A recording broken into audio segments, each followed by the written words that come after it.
Здравствуйте, в эфире обзор чрезвычайных происшествий. Суд оштрафовал журналиста Михаила Романова на 30 тысяч рублей. Напомним, административное дело на журналиста завели еще в начале мая этого года. Поводом для возбуждения дела стала опубликованная в конце апреля в газете «Якутск вечерний» статья «Жертва режима». В ней рассказывалось о сотруднике Северо-Восточного федерального университета Антоне Амосове, который якобы был похищен и избит сотрудниками регионального управления ФСБ. Была назначена лингвистическая экспертиза, которая показала, что статья представляет угрозу для общественной безопасности и вводит в заблуждение большое количество людей. Тем временем представители Михаила Романова категорически не согласны с приговором и намерены в ближайшее время обжаловать его. Судья не отнеслась с должным вниманием ни к судебному процессу, ни к представленным материалам, потому что не за что было привлекать. Три основных фактора, по которым рассматривается вот эта часть 9 статьи 13-15, это недостоверная информация, умысел на распространение именно недостоверной информации и угроза. За 3 месяца угрозы не было, недостоверность информации не доказана, это вообще не рассматривалось в данном процессе судебном. Умысла, соответственно, не было. Чушь и бред. Еще одно громкое дело связано с вывозом мусора в Якутске. Администрация города расторгает трудовой договор с директором муниципального предприятия «Жилкомсервис» Андреем Лебедевым. Поводом послужили результаты проверки контрольно-ревизионного управления мэрии Якутска. Так обнаружилось, что с согласия Лебедева зарплату директора Якутск Экосетей повысили с 350 до 500 тысяч рублей. Кроме того, муниципальное предприятие выдало региональному оператору Якутск Экосети займы на сумму 43 миллиона рублей. Несмотря на наличие средств на счетах, компания не вернула одолженные деньги. Сейчас долг Якутск Экосетей перед Жилкомсервисом составляет 105 миллионов рублей. По факту причинения Жилкомсервис особо крупного имущественного ущерба возбуждено уголовное дело.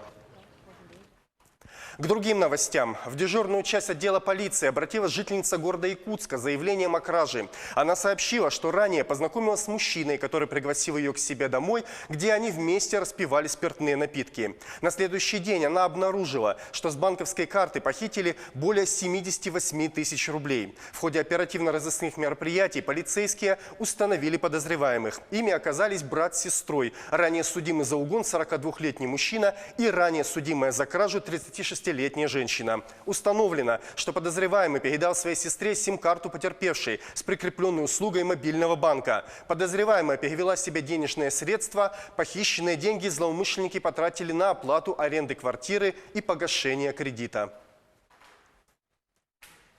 Собака помогла раскрыть преступление. В дежурную часть отдела полиции МВД Якутска поступило сообщение о том, что у жителя города Якутска открыто похитили золотую цепочку с кулоном стоимостью более 40 тысяч рублей. Мужчина сообщил, что возвращался ночью домой из кафе, когда на него напал неизвестный, отобрал золото и скрылся. На место происшествия выехал инспектор-кинолог Центра кинологической службы МВД по республике Саха-Якутия, старший лейтенант полиции Евгений Бурцев со служебно-розыскной собакой, немецкой овчаркой по кличке Джуна. Собака сразу же взяла след и направилась на поиски злоумышленника. Через дворы и закоулки четвероногий напарник привел полицейских к заброшенному сгоревшему гаражу, где был задержан подозреваемый. В ходе досмотра похищенные золотые украшения были обнаружены и изъяты.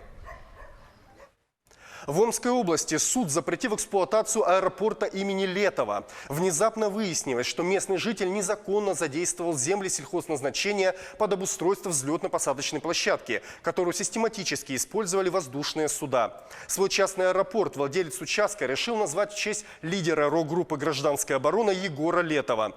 В итоге омский транспортный прокурор добился в суде запрета на использование этой земли не по целевому назначению. Кроме этого, собственника участка оштрафовали в общей сложности на 30 тысяч рублей. Жители Лондона спасаются от жары в городских бассейнах. Многие из них переполнены. У некоторых бассейнов дежурит полиция. 25 июля в Британии зафиксирована рекордная жара. Подробности в следующем репортаже. В эти дни самые популярные общественные места в Лондоне – бассейны под открытым небом. Искусственные водоемы в городских парках переполнены, люди спасаются здесь от экстремальной жары. Бассейн Броквелл-Лидо даже пришлось закрыть и выставить на входе полицию. Он уже не вмещал всех желающих освежиться. В четверг, 25 июля, был зафиксирован температурный рекорд для этого месяца – плюс 38,1 градуса Цельсия. Правда, не в Лондоне, а в Кембридже. Компания-оператор железных дорог Великобритании Network Rail сообщила о ряде происшествий, связанных с жарой. В движении поездов неоднократно случались сбои. Руководство компании извинилось перед пассажирами за причиненные им неудобства и рекомендовало загодя проверять в справочных службах, есть ли изменения в расписании. Рекордная температура отмечена в лондонском аэропорту Хитроу. После полудня здесь было плюс 37. Синоптики не исключают повышение до 39 градусов Цельсия. Прогноз на ближайшие выходные и следующую неделю – комфортные 22-24 градуса. В эфире была рубрика «Чрезвычайные происшествия». Берегите себя.